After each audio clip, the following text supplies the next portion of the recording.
Good evening. আজ আমরা একটা নতুন টেকনিক নিয়ে এসেছি, যে টেকনিকটা আপনাদের রাস্তাঘাটে, বাজারে বা চলার পথে যে কোনো বিপজ্জনক আক্রমণ থেকে রক্ষা করতে সাহায্য করবে এবং সেই আক্রমণের বিরুদ্ধে আপনি কিভাবে সেই আক্রমণকে নিউট্রালাইজ করবেন বা আক্রমণকারীর হাত থেকে নিজেকে বাঁচাবেন, সেই পদ্ধতি আজ আমরা দেখাতে চলেছি। একটু মন দিয়ে দেখবেন এবং বোঝার চেষ্টা করবেন এবং সামান্য প্র্যাকটিসেরও প্রয়োজন আছে। বাড়িতে সামান্য প্র্যাকটিস করবেন, আপনারা এটা খুব সহজেই রপ্ত করতে পারবেন। তো আজকে যে টেকনিকটা আমরা নিয়েছি, যে আক্রমণের বিরুদ্ধে আমরা লড়তে শেখাচ্ছি, সেই আক্রমণটা কি? সেই আক্রমণটা আমরা দেখে থাকি যে ফিজিক্যাল অ্যাটাক, মানে খালি হাতে কেউ কাউকে মারতে আসছে, মাথায় হিট করতে চাইছে হাত দিয়ে বা গালে থাপ্পড় মারতে চাইছে। ভীষণ কমন একটা আক্রমণ। সেই কমন আক্রমণ, এই ধরনের কমন আক্রমণের হাত থেকে নিজেকে বাঁচাতে কি পদ্ধতি অবলম্বন করব ক্রামাগার মধ্যে, সেই টেকনিকটা আজকে আমরা শো করছি। তো একটু ভালোভাবে দেখবেন, লক্ষ্য করবেন এবং আমি সাথে সাথে বোঝানোর চেষ্টা করছি।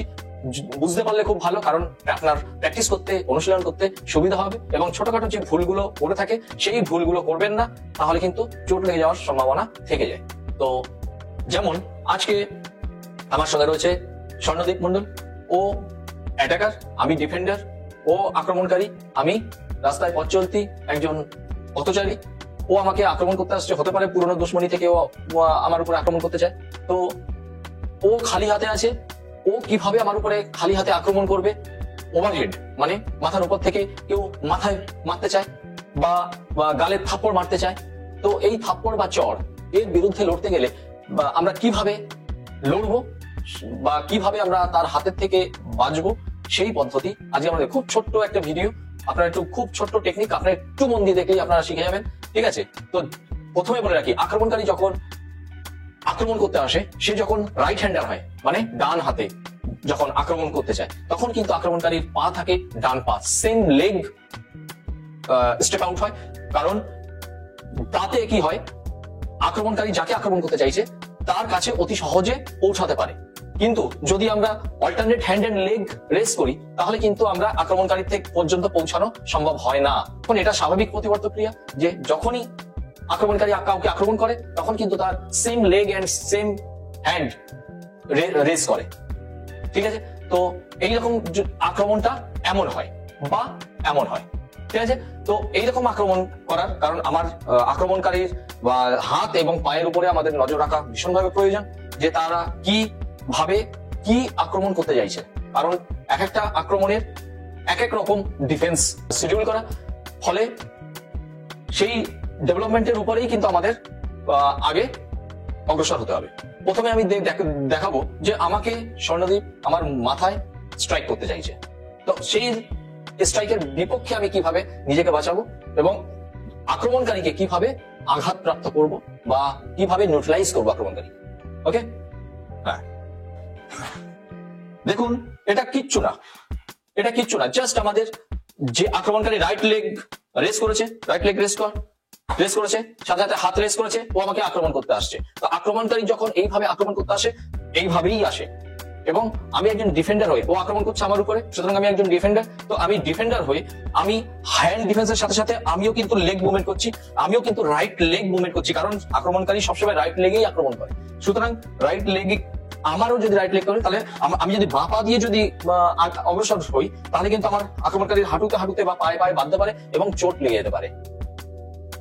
নিজের চোটের থেকে বাঁচার জন্য আমার অল্টারনেট সাইডে সেম লেগ, আক্রমণকারী রাইট লেগ, আমারও রাইট লেগ, ফলে সেম লেগ কিন্তু অল্টারনেট সাইড আমরা রেস করছি। এবং বা হাত, যেহেতু আক্রমণকারী ডান হাত দিয়ে আক্রমণ করছে, সেই হিসাবে আমরা বা হাত দিয়ে আক্রমণকারীর যে অ্যাটাকিং হ্যান্ড, সেটাকে প্রোটেক্ট করছি, সেটা থেকে প্রোটেক্ট করছি নিজেকে। ঠিক আছে? তো আক্রমণ করছি, কিন্তু ক্রমাগায় একটা কথা আপনারা জানেন, এর আগের প্রতিটি ভিডিওতে আমি যেমন বোঝানোর চেষ্টা করেছি, ক্রমাগাতে একটা থিওরি ইউজ হয়, সাইমালটেনিয়াসলি কাউন্টার অ্যাটাক এবং ডিফেন্স দুটো একই সঙ্গে হয়। ঠিক আছে? এটা রিদম অফ অ্যাটাকের উপর ডিপেন্ড করে। তো এখানে যেহেতু আমরা ডিফেন্স করছি, এই ডিফেন্সের সাথে সাথে আমাদের যে রাইট হ্যান্ড, আমাদের যে মাস্টার হ্যান্ড, সেটাকে কিন্তু আমরা পাম হিল স্ট্রাইক করতে পারি বা পাঞ্চ স্ট্রাইক করতে পারি, স্ট্রেট পাঞ্চ। ওকে? তো কেমন হয় বিষয়টা, সেটা একবার দেখুন। হ্যাঁ, এখানে আমি পাঞ্চ স্ট্রাইক করেছি, দেখুন, সাথে সাথে আমি কিন্তু নিজেকে বাঁচিয়েছি। ওকে?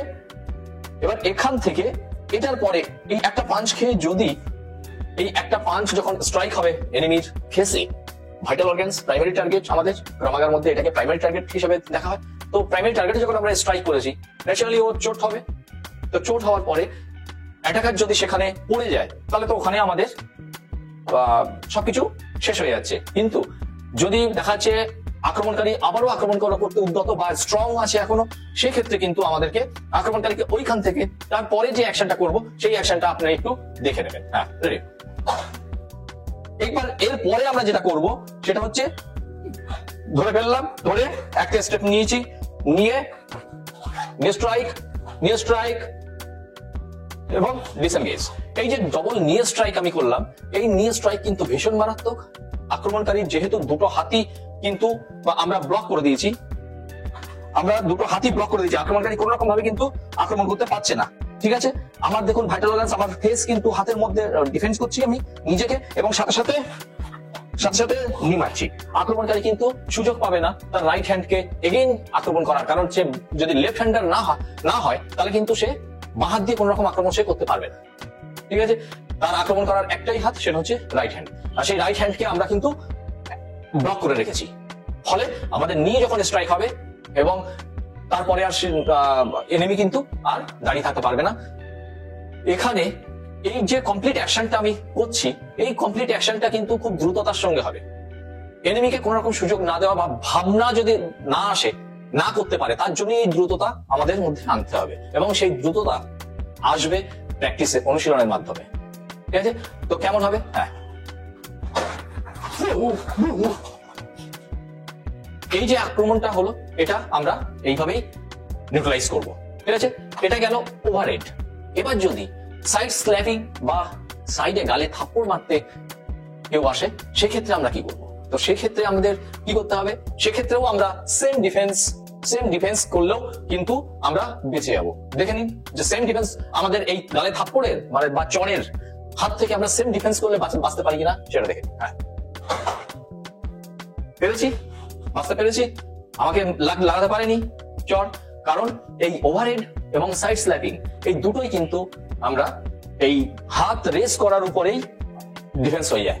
খুব সহজ হাতটাকে সোজা করে তুলে দিন, মাথার উপরে সোজা করে তুলে দিন। হালকা একটু দেখানো থাকলেও অসুবিধা নেই, বরং সুবিধা ডিফেন্স করতে।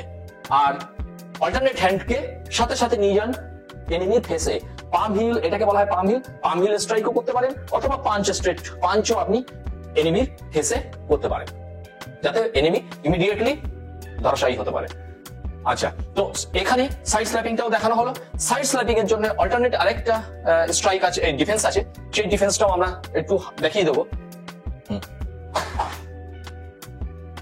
দেখছেন, এখানে আমরা আগে ওভারহেডে হাত তুলেছিলাম, এটা আমরা জাস্ট মাথার পিছনে হাত দিয়ে গ্রেপ করলেই, হাত দিয়ে যখনই আমরা মাথার পিছনে হাত দিয়ে করবো, আমার এই সাইডটা টোটালি ব্লক হয়ে যাচ্ছে। কোন রকম ভাবে আক্রমণ হলেও আমার আক্রমণ থেকে বেঁচে যেতে পারবো, চরের আক্রমণ থেকে আমরা বেঁচে যেতে পারবো। এগেইন, হ্যাঁ, দেখুন লাগবেই না।